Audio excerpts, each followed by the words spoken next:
Hello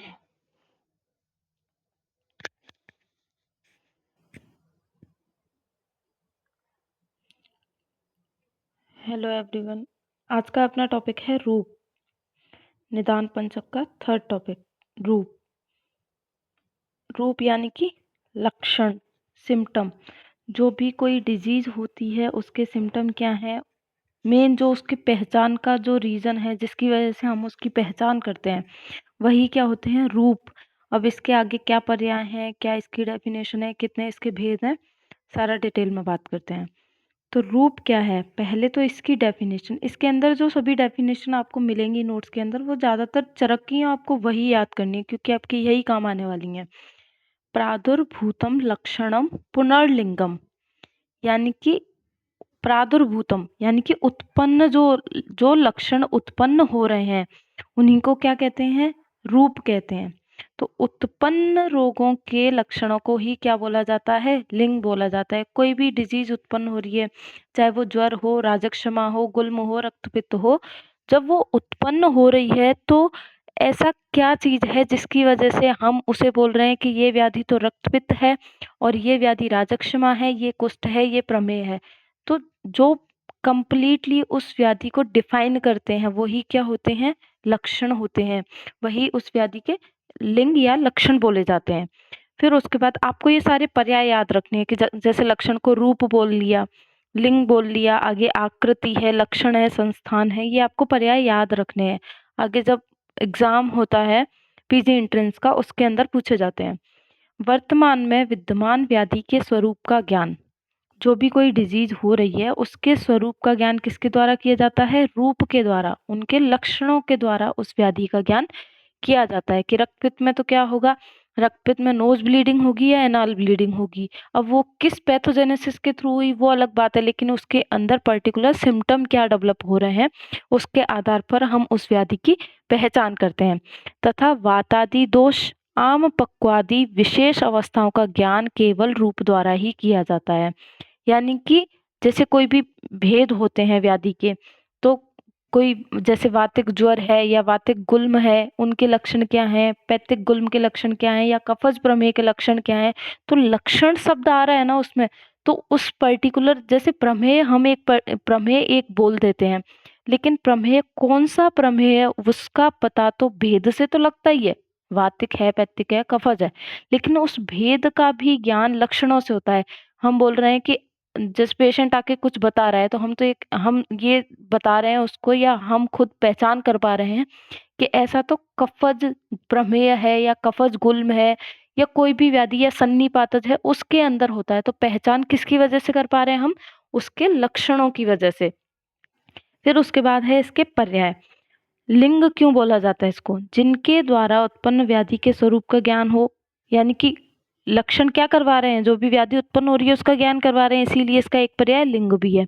आकृति क्यों बोल रहे हैं, जो लक्षण व्याधि के उत्पन्न होने के बाद दिखाई देते हैं, यानी कि पूरे सिम्टम उत्पन्न हो गए तब वो कंप्लीटली एक व्याधि हो गई, तो इसलिए इसको आकृति बोल दिया। यानी कि साइन एंड सिम्टम, दो टर्म यूज होती हैं मॉडर्न में, साइन एंड सिम्टम।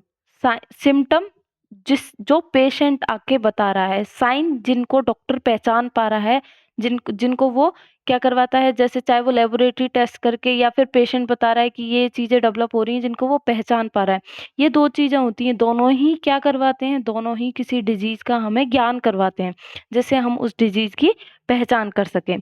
फिर है लक्षण और चिन्ह। चिन्ह यानी कि वही साइन जो अभी बताया, और लक्षण वैद्य द्वारा जिनका ज्ञान किया जावे। साइन हम पहचानते हैं कौन से, जैसे कार्डिनल साइन हो गए, चाहे वो इन्फ्लामेशन है, चाहे वो ज्वर है, वो हम पहचान करते हैं उनकी। तो लक्षण और चिन्ह वैद्य जिनके द्वारा ज्ञान करता है किसी व्याधि का, वो क्या होते हैं, साइन होते हैं या चिन्ह होते हैं। संस्थान, रोगी के स्थान विशेष की परीक्षा करके, जैसे जब आप इसी के अंदर आप मॉडर्न पार्ट में जब हिस्ट्री टेकिंग करते हैं तो अलग अलग जगह की उसका एब्डोमिनल चेकअप, अलग अलग जगह की जो चेकिंग, जो भी साउंड्स होते हैं, लंग साउंड हो गई या हार्ट साउंड हो गई, पर्टिकुलर कोई भी स्थान है उसकी विशेष की परीक्षा करते हैं, तो उसको क्या बोलते हैं, संस्थान। और सबकी परीक्षा में देखते क्या है, लक्षण देखते हैं, रूप देखते हैं, सिम्टम देखते हैं, साइन देखते हैं।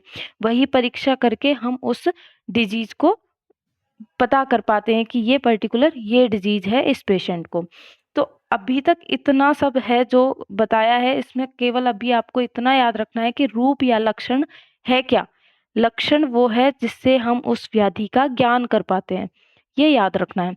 फिर उसके बाद इसके दो तरह के भेद होते हैं, क्या, वही जैसे पूर्व रूप के थे, सामान्य और विशिष्ट। अब सामान्य जैसे पूर्व रूप के अंदर था सब वही चलेगा। सामान्य में क्या है, किसी व्याधि के सामान्य लक्षणों को सामान्य रूप कहा जाता है। जैसे कि ज्वर का सामान्य लक्षण क्या है, संताप, यही इसका प्रत्यात्म लक्षण भी है, यही इसका सामान्य। सामान्य की जिससे जिसका सबको पता हो ऐसे भी सोच सकते हैं, या बहुत कॉमन, ये तो इस व्याधि के अंदर होगा ही होगा, वो हो गया कॉमन सिम्टम। अतिसार के अंदर अब जब संताप ही नहीं होगा तो ज्वर कैसा, इसीलिए ये हो गया सामान्य। अतिसार के अंदर बहुद्रव सरण, जो मल है वो द्रव रूप में बाहर निकल रहा है, तभी तो हम उसको डायरिया या अतिसार बोल रहे हैं, तो ये है ये सामान्य लक्षण। ऐसे ही विशिष्ट लक्षण, अब जैसे उस विशिष्ट पूर्व रूप के द्वारा कल क्या देखा था, उसमें विशिष्ट पूर्व रूप के द्वारा किसी भी जो व्याधि है उसके भेद का भी ज्ञान हो जाता है। ऐसे ही विशिष्ट लक्षण द्वारा, सामान्य लक्षण के द्वारा तो हम केवल व्याधि का नाम पता कर सकते हैं, लेकिन विशिष्ट लक्षण द्वारा हम उस व्याधि के भेद का भी ज्ञान कर सकते हैं कि ज्वर है या गुल्म है या प्रमेय है, कोई भी जो है अपस्मार है, उन्माद है, कौन से भेद वाला हो रहा है उसका ज्ञान होता है विशिष्ट लक्षण वाला। जैसे जैसे आप आगे पैथोलॉजी सेकंड के अंदर डिजीज पढ़ोगे तब आपको सामान्य विशिष्ट सारे लक्षण क्लियर होते जाएंगे। तो दोषानुसार और विशिष्ट लक्षण किसके अकॉर्डिंग, जैसे कोई भेदानुसार बोल लो या दोषानुसार, वात पित्त कफ भेद वाली कोई व्याधि है तो उसमें वातज गुल्म के लक्षण क्या हैं, या वात जो पित्तज प्रमेह के लक्षण क्या हैं, कफज प्रमेह के लक्षण क्या हैं। तो दोषानुसार या भेदानुसार विशिष्ट लक्षणों का ज्ञान किसके द्वारा होता है, विशिष्ट रूप द्वारा होता है। जैसे वातिक ज्वर के अलग लक्षण हैं, पैत्तिक ज्वर के। अब ज्वर के सामान्य लक्षण तो हैं, संताप होगा, अंगशूल होगा, सिर में दर्द होगा, आंखों में दाह होगा, लेकिन पर्टिकुलर वातिक ज्वर के लक्षण क्या है, पैत्तिक ज्वर के लक्षण क्या है, कफत ज्वर के लक्षण क्या है, तब हम उस व्याधि को कैसे पहचान पाएंगे। जैसे हम केवल इतना ही पहचान पा रहे हैं कि ये व्याधि ज्वर है, तो हम उसकी चिकित्सा तो कर सकते हैं, लेकिन एकदम सही चिकित्सा नहीं कर सकते जब तक हमें उसके भेद का ज्ञान ना हो कि ये वातज है या कफज है या पित्तज है। हमें पहले उसके भेद का भी ज्ञान करना पड़ेगा, तब हम उसकी एकदम एक्यूरेट ट्रीटमेंट कर सकते हैं। फिर उसके बाद है, चार भेद और होते हैं लक्षणों के, प्रत्यात्म लक्षण, सामान्य लक्षण, दोष के अनुसार और उपद्रव अवस्था के अनुसार। तो प्रत्यात्म तो आपको एकदम क्लियर होगा ही, मैंने इतनी बार रिपीट कर दिया है, तो यहाँ आप और अच्छे से समझिएगा। प्रत्यात्म लक्षण क्या होते हैं, कार्डिनल साइन, यानी कि अगर हमें ये पता है तो हमें आगे और उसके लक्षण जानने की जरूरत नहीं है, हम फटाक से उस व्याधि का नाम बता सकते हैं, बिना सोचे समझे उस डिजीज का नाम बता सकते हैं अगर हमें प्रत्यात्म लक्षण का पता है।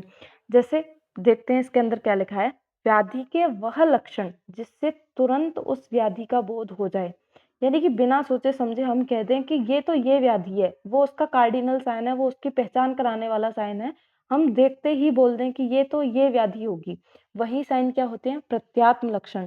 तो फिर ये भी कह सकते हैं कि जो सबको समझ आ जाए, जैसे आपने शिष्यों के प्रकार पढ़े होंगे, नहीं पढ़े तो पढ़ लोगे, एक होता है बुद्धि वाला और एक जो मूर्ख होता है, उसको भी समझ में आ जाए कि ये व्याधि तो ये होगी। तो प्रत्यात्म लक्षण यानी कि जिससे तुरंत हम उस व्याधि का ज्ञान कर सके, वो होते हैं प्रत्यात्म लक्षण।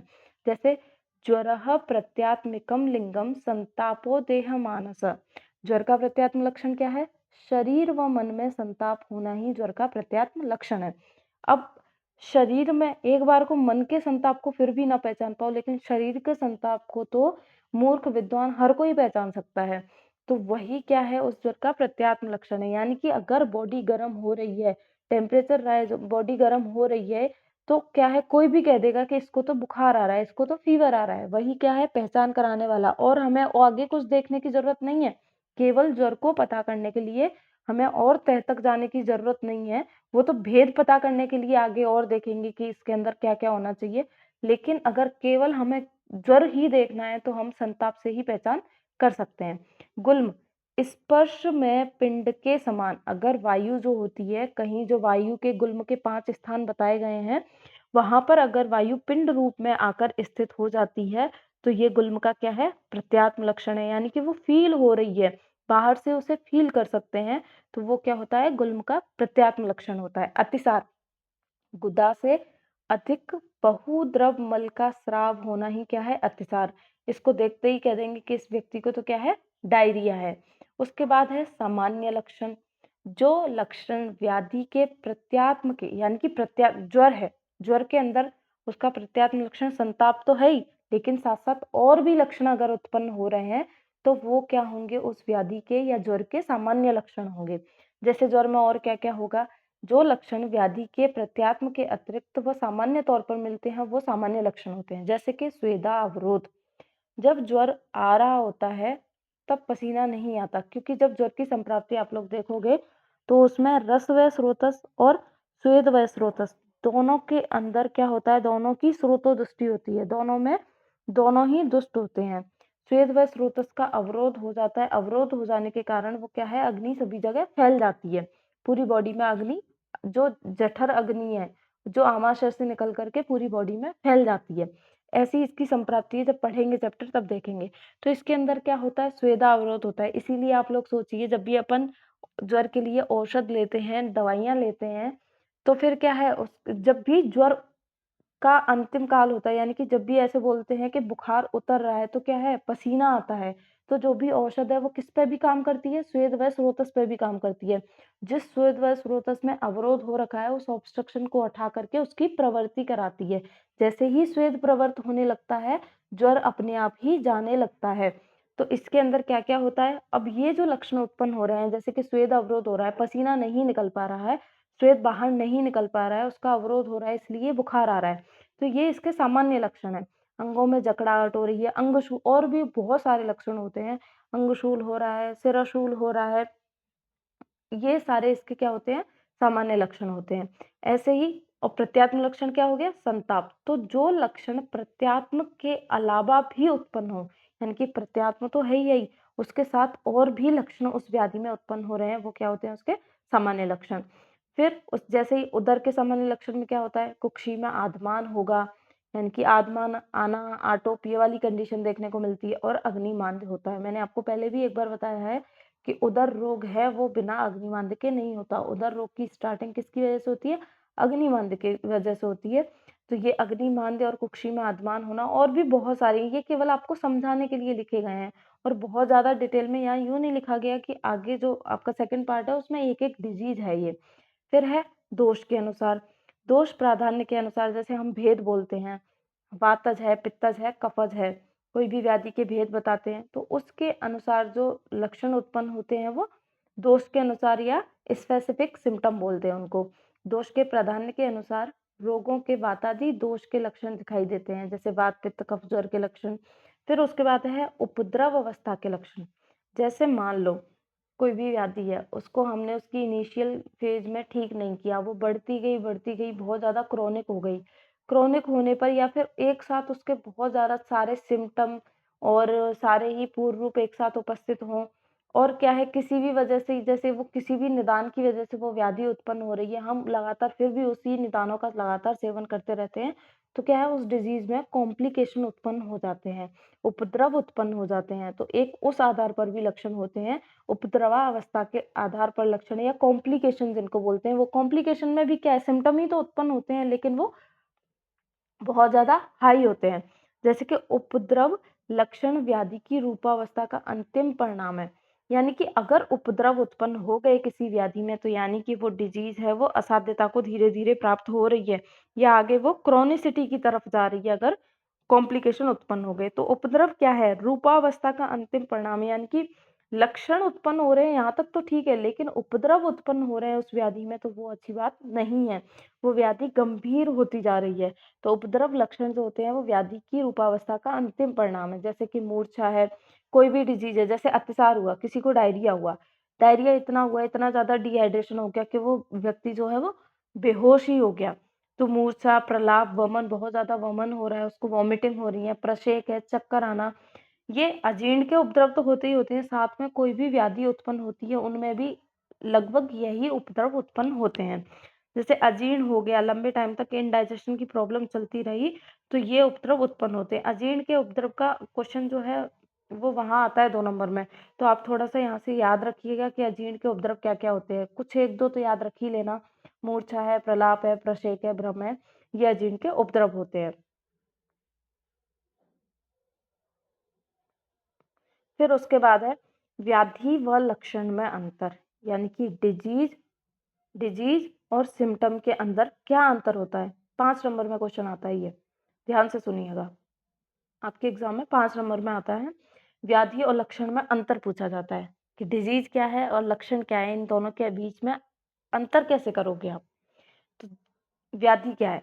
व्याधि है दोषों के षट क्रियाकाल द्वारा क्रमिक परिवर्तन फलस्वरूप उत्पन्न संचय, प्रकोप, प्रसर, फिर उसके बाद संचय, प्रकोप, प्रसर और स्थान संश्रय, व्यक्तावस्था, भेदावस्था, इन 6 क्रियाकाल के एक एक करके डिजीज की क्या होती है, स्टार्टिंग होती है। यानी कि कोई भी दोष है पहले संचित होगा, फिर उसका प्रकोप होगा, फिर वो प्रसर करेगा जाके, फिर बाद में जाके क्या होगा, दोष दूसरे की सम्मोचना होगी, तब जाके उसके लक्षण व्यक्त होंगे।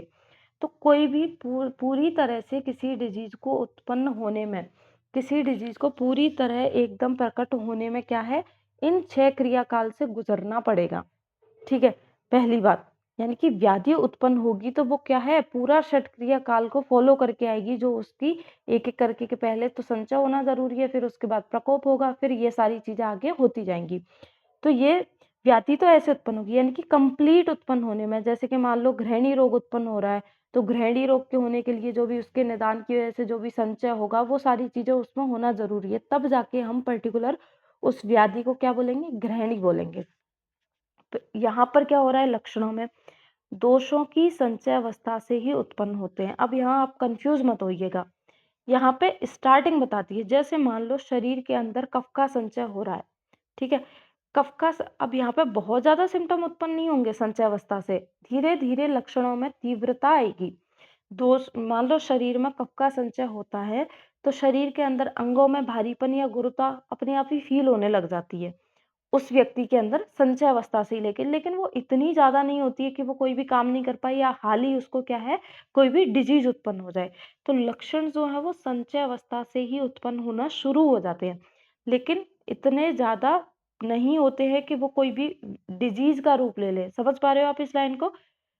उसको एक छोटा-सा सिम्पटम उत्पन्न हो रहा है कि कफ की वजह से अंगों में भारीपन आ रहा है, या वायु के किसी पर्टिकुलर किसी जो गुण की वजह से, जैसे वायु के रुक्ष गुण की वजह से जो त्वचा है वो कैसी हो गई, रुक्ष हो गई, परुष हो गई, कठोर हो गई। तो ये इतने ज़्यादा हाई सिम्पटम थोड़ी हैं जिसकी वजह से उसको बोले कि इसको तो ये डिजीज़ हो गई। तो लक्षण है वो दोषों के संचय। अब दोष का जब भी संचय होगा, तो थोड़ा-थोड़ा तो कुछ ना कुछ तो वो करेंगे। जैसे उनके गुणों में वृद्धि हो रही है, तो जिस गुण में वृद्धि हो रही है को बढ़ाने वाली कुछ चीज़ है, वो दिखाने लग जाएगा बॉडी के अंदर। लेकिन ऐसे नहीं कह सकते कि हम वायु के केवल वृक्ष गुण की वजह से, जैसे ही वायु का संचय हो रहा है उसको वात ज्वर आ गया, या फिर जो और भी कोई व्याधि हो गई, ये नहीं बोल सकते। तो लक्षण जो है वो संचय अवस्था से से ही प्रारंभ हो सकते हैं या हो जाते हैं, लेकिन जो व्याधि है वो पूरा षटक्रिया काल को फॉलो करके उत्पन्न होगी। व्याधि जो होती है वो स्वतंत्र होती है। ज्वर है तो है, किसकी वजह से क्या है वो सब छोड़ो, लेकिन ज्वर एक पर्टिकुलर व्याधि है, वो स्वतंत्र है, उसे और किसी की जरूरत नहीं है। ज्वर अपने आप भी उत्पन्न हो सकता है, ज्वर किसी और के साथ भी उत्पन्न हो सकता है। लेकिन लक्षण सिम्टम कब उत्पन्न होंगे, जब कोई व्याधि उत्पन्न होगी, यानी कि किसी व्याधि के अनुरूप ही लक्षण उत्पन्न होते हैं। ज्वर के क्या लक्षण है, तो ज्वर में जो उत्पन्न लक्षण है वो किस पर आश्रित है, ज्वर पर आश्रित है, कि ये लक्षण केवल ज्वर में ही उत्पन्न होते हैं, ये लक्षण केवल गुल्म में ही उत्पन्न होते हैं। तो जो लक्षण होते हैं, जो सिम्टम होते हैं, वो डिजीज पर आश्रित रहते हैं, जबकि जो डिजीज है वो किसी चीज पर आश्रित नहीं रहती है। फिर उसके बाद है व्याधि जो होती है वो लक्षणों का समूह है, जो डिजीज है वो ग्रुप ऑफ सिम्टम है। एक डिजीज के अंदर कई सारे सिम्टम उत्पन्न होते ही हैं। कोई भी डिजीज ले लो, एक डिजीज के अंदर आपको कई सारे सिम्टम देखने को मिल जाएंगे, लेकिन पर्टिकुलर हम एक ही सिम्टम की बात करें तो वो एक एक करके व्यक्त होता है। लक्षण जो होते हैं वो एकल रूप में विद्यमान होते हैं, वो एक मतलब एक साथ बहुत सारे सिम्पटम उपस्थित हो सकते हैं, लेकिन हर लक्षण अकेला अपना प्रकट करेगा। कोल्ड हो रहा है तो उसमें नोज़ रनिंग होगी, खाँसी हो रही है तो कफ़ आएगा। एक साथ ये प्रकट हो सकते हैं, लेकिन अगर केवल लक्षणों की बात करें तो ये हमें अकेले-अकेले दिखाई भी देते हैं। फिर उसके बाद है दोष व दूष्य के संयोग से व्याधि उत्पन्न होती है। दोष दूष्य समूर्छना होगी तभी आगे आगे जाके क्या है पूर्ण रूप से लक्षण, लक्षण की तरफ बात संप्राप्ति की तरफ बढ़ते हैं। तब जाके एक व्याधि उत्पन्न होती है। लेकिन दोष का दुष्टि स्वरूप ही लक्षण उत्पन्न कर सकता है। जैसे यहाँ बोला कि उसका संचय हो रहा है तब भी लक्षण उत्पन्न हो सकते हैं। दोष की दुष्टि हुई यानी कि उसका प्रकोप हुआ या क्षय हुआ तब भी लक्षण उत्पन्न हो सकते हैं। तो सिम्पटम है वो तो उसके संचय से लेके प्रकोप से लेके लास्ट आखिरी तक कभी भी उत्पन्न हो सकते हैं, लेकिन व्याधि कभी उत्पन्न होगी जब दोष है वो दूषियों को दूषित करेंगे। फिर उसके बाद है रोग में रुझा होना प्राधान्य लक्षण है। कोई भी डिजीज है यानी कि आपने देखा भी रुक सामान्य से व्याधि कितने प्रकार की होती है? एक प्रकार की होती है। दुख सामान्य से या रुक सामान्य से व्याधि एक प्रकार की होती है। तो रोग में इसका प्राधान्य लक्षण है यानी कि क्या बोलेंगे कोई भी पेशेंट कब आ रहा है वो दुखी होकर आ रहा है, मजबूर होकर के आ रहा है, कोई दुखी होके आ रहा है कि मुझे ये व्याधि हुई है तो उसको रुझा हो रही है, वो उसका प्राधान्य सिम्पटम है। कोई भी व्याधि हो, कोई भी व्याधि हो, खुश तो कोई नहीं होता। हर व्याधि जो है वो पीड़ादायक होती है, कष्ट देने वाली होती है, रुझा उत्पन्न करने वाली होती है। तो जो रोग है या व्याधि है वो उसमें रुझा का होना प्राधान्य लक्षण है। अतः व्याधि विपरीत चिकित्सा व्याधि की व्यक्तावस्था में की जाती है यानी कि जिस वजह से डिजीज एक सेकेंड। हाँ दीदी, मैं हूँ निधि। मैं परसों सुबह आई थी।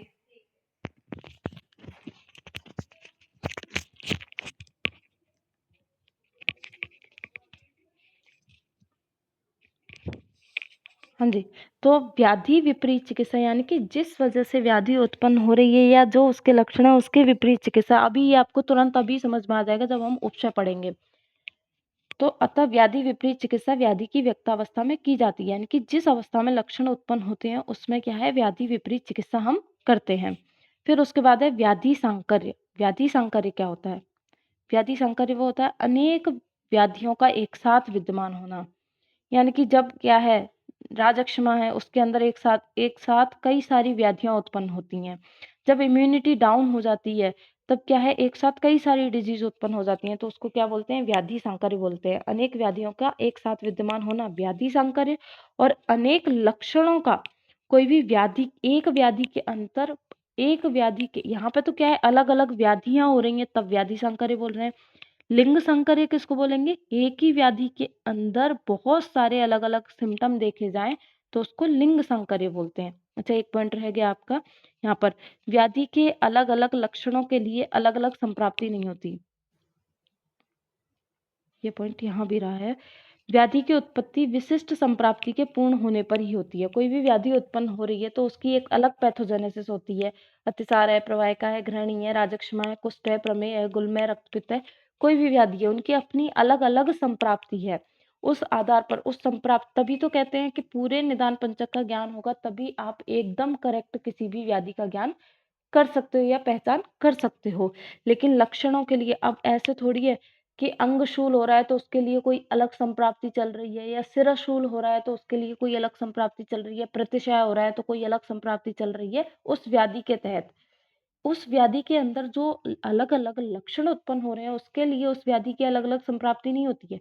संप्राप्ति केवल उस व्याधि के लिए होती है कि उस व्याधि में जो दोष हैं वो कैसे प्रकोपित हुए, उन्होंने जाके कैसे दोषियों को दूषित किया और वो कहाँ कहाँ किस किस स्रोतस में गमन कर रहे हैं या वहन कर रहे हैं और क्या क्या लक्षण उत्पन्न कर रहे हैं। तो अलग अलग लक्षणों के लिए अलग अलग संप्राप्ति नहीं होती है, लेकिन एक व्याधि की संप्राप्ति विशिष्ट होती है। फिर उसके बाद है हेतु व लिंग विपरीत चिकित्सा प्रसरावस्था में की जाती है। यहाँ क्या था व्याधि की विपरीत चिकित्सा कब कर रहे हैं? व्यक्तावस्था में कर रहे हैं। हेतु और लिंग विपरीत अवस्था कब करते हैं? प्रसरावस्था में करते हैं। अभी आपको विपरीत चिकित्साएं अभी समझ में आ जाएंगी उपशय के अंदर। तो ये आपको याद रखना है व्याधि और लक्षण में क्या अंतर होता है। ये क्वेश्चन आपके पूछा भी जाता है तो आप लोग इसे ध्यान से पढ़िएगा।